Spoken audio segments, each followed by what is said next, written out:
Johnny master ఇటీవలే జాతీయ ఉత్తమ కొరియోగ్రాఫర్గా అవార్డు దక్కించుకున్నారు. అంతేకాదు తెలుగు, తమిళ సినీ ఇండస్ట్రీలో డాన్స్ మాస్టర్గా తనకంటూ ప్రత్యేక గుర్తింపు తెచ్చుకున్నాడు.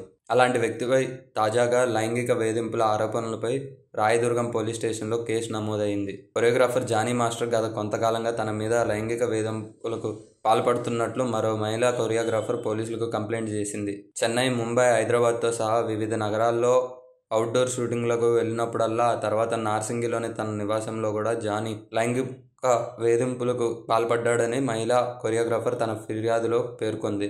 ఈ మేరకు సదరు మహిళా కొరియోగ్రాఫర్ రాయదుర్గం పోలీస్ స్టేషన్లో 0 ఎఫ్ఐఆర్ను నమోదు చేసింది. తదుపరి విచారణ కోసం సదరు మహిళ నార్సింగి నివాసి అయినందున నార్సింగి పోలీసులకు కేసు బదిలీ చేయగా అతనిపై ఐపీసీ సెక్షన్ 376 రేప్, క్రిమినల్ బెదిరింపు మరియు స్వచ్ఛందంగా గాయపరచడంలోని క్లాజ్ 2 మరియు N కింద కేసు నమోదు చేసినట్లు పోలీసులు తెలిపారు. జానీ మాస్టర్కు గతంలో నేర చరిత్ర సైతం ఉంది. కానీ 2015లో ఓ కళాశాలలో మహిళపై దాడి కేసులో, 2019లో మేడ్చల్ స్థానిక కోర్టు జానీ మాస్టర్కు 6 నెలల జైలు శిక్ష విధించింది. బెయిల్పై విడుదలైన తర్వాత కూడా జానీ మాస్టర్ ప్రవర్తనలో ఎలాంటి మార్పు రాలేదని సదరు మహిళ తన ఫిర్యాదులో పేర్కొంది. జానీ మాస్టర్ ఢీ షో ద్వారా మంచి గుర్తింపు తెచ్చుకున్నారు. అతి తక్కువ కాలంలోనే స్టార్ హీరోలకు డాన్స్ కొరియోగ్రఫీ చేసే రేంజ్కు ఎదిగారు. అయితే ఇటీవల ఆయన ఉత్తమ కొరియోగ్రాఫర్గా కూడా అవార్డు అందుకున్నారు. కెరియర్ మంచిగా సాగిపోతున్న తరుణంలో జానీ మాస్టర్పై ఓ మహిళ లైంగిక వేధింపుల కేసు పెట్టింది. మహిళా ఫిర్యాదు మేరకు